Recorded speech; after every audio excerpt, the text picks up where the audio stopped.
indeks Jadi harga ada saham berapa indeks? gabungan. Mhm. Jadi indeks itu sendiri adalah, harga rata-rata dari, seluruh, emiten atau, komponen dari indeks tersebut, kemudian Mhm. dibagi, eee, nilai dasarnya gitu. Ya, Mmm, mhm rumusnya sih mhm. sebenarnya IHSG udah ada, kita udah nggak usah pusingin lagi. Intinya itu adalah harga rata-rata dari seluruh peserta atau seluruh, perusahaan go public yang terdaftar di Bursa Efek Indonesia Oke. selama dalam periode tertentu. Jadi bisa selama harga saham itu bergerak, jadi bisa dipastikan bahwa, posisi IHSG itu sendiri juga bergerak gitu ya.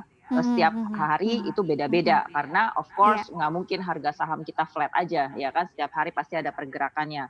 Nah, jadi otomatis adalah ketika misalnya kebanyakan saham dari IHSG itu naik, maka otomatis indeks, IHSG-nya juga mengalami kenaikan dari hari sebelumnya gitu Mhm dan, mhm mhm. vice versa. Jadi kalau kebanyakan saham-saham turun, lebih banyak yang down daripada yang up gitu ya, maka akan terlihat bahwa, IHSG kita turun dari previous day, begitu. Oke. Itu yang paling, dasar indeksnya yang sering digunakan dan sering Mhm. kita dengar sehari-hari IHSG. Perlu diketahui juga nih di Bursa Efek Indonesia saat ini kira-kira totalnya ada 36 indeks ya, Ci. Dan tadi baru IHSG, sebelum kita kupas Mhm. yang lain-lainnya, Ci, sebetulnya, penggunaan indeks ini untuk apa sih pentingnya, Ci, bagi para investor? Buat para investor jadi, karena IHSG itu isinya ada 716 saham ya yang terdaftar Mhm. di Bursa Efek Indonesia. Jadi, mungkin perlu tahu juga nih, para newbie yang tadi sempat saya dengar bahwa ada, karena terpengaruh influencer and then dia baru kenal sama stock market, ketahuilah bahwa IHSG itu isinya ada Iya, 716 saham di dalamnya yang sebanyak itu ya? terbagi, yang terbagi dari, papan, utama dan papan pengembangan. Jadi isinya nggak cuma Antam, Inaf, atau KF aja ya, Aksis ya. Mhm mhm mhm. Oke, eee, Jadi apa tuh dan, tadi? Balik lagi gunanya pertanyaannya, apa? fungsinya Jadi apa nih, mhm, Ci, fungsinya? oke. Itu indeks IHSG ini mengukur kinerja harga-harga saham, yang tercatat di Bursa Efek ya. Kemudian di satu sisi juga indeks ini, IHSG ini pada umumnya bisa menjadi tolok ukur kinerja kita gitu. Of course Mhm. kita nggak bisa beli 716 saham yang, terdaftar di bursa.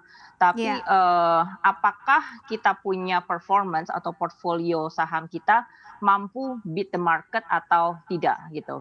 Karena kalau Oke. misalkan nih let's say, fund manager reksadana ya, equity mutual fund. Let's say dia punya produk yang benar-benar merepresentasikan,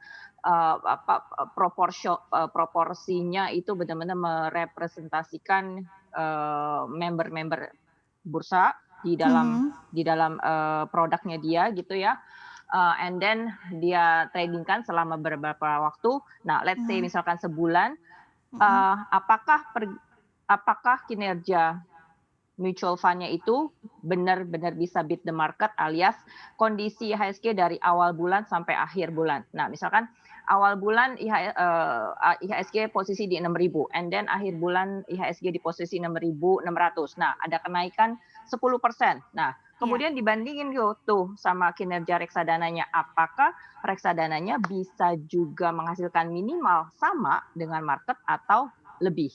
Harusnya sih, Oke. yang menjadi, patokan tolok ukur tuh harusnya kinerja kita bisa beat the market, dalam artian bisa lebih Mhm return-nya gitu. mhm. Itu untuk mutual fund. Kalau untuk investor retailnya sendiri, pribadinya sendiri, Ci, kegunaannya untuk, melihat Mhm. indeks ini tuh apa sih sebetulnya? Apakah kalau kita mau membeli suatu saham atau kita baru masuk ke bursa saham ini yang kita harus perhatikan pertama tuh, indeksnya dulu pergerakannya seperti apa atau Iya. sentimennya secara fundamental, baru kemudian teknikal atau bagaimana, Ci? Ini yang namanya analisa top to bottom ya. Jadi Oke. benar bahwa kita ngelihat IHSG-nya dulu kalau misalnya, Mhm.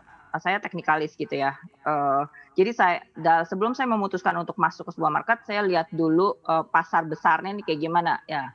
Which means saya lihat chart IHSG-nya dulu, Oke. kemana dia uptrend-nya. Karena eh, ini kan dia melambangkan kondisi market in general secara keseluruhan ya. Jadi trennya IHSG itu lagi kemana? Apakah lagi Mhm uptrend mhm atau lagi downtrend?